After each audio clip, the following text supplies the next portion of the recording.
गलत मार्ग का अंजाम। किसी ग्राम में किसान दंपति रहा करते थे। किसान तो वृद्ध था पर उसकी पत्नी युवती थी। अपने पति से संतुष्ट न रहने के कारण किसान की पत्नी सदा परपुरुष की टोह में रहती थी। इस कारण एक क्षण भी घर में नहीं ठहरती थी।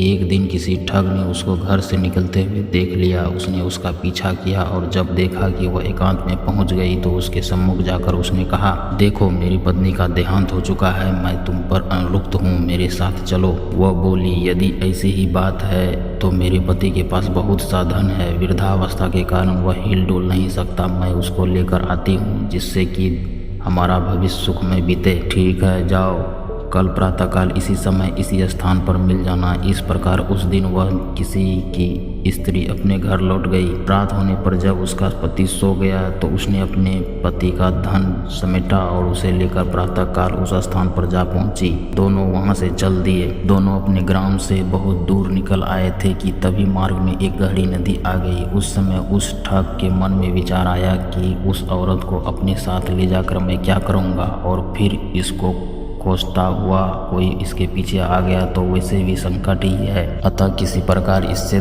सारा धन हथियाकर अपना पिंड छुड़ाना चाहिए। यह विचार कर उसने कहा, नदी बड़ी गहरी है, पहले मैं गहरी को उस पार रख आता हूँ, फिर तुमको अपनी पीठ पर लादकर उस पार ले चलूंगा।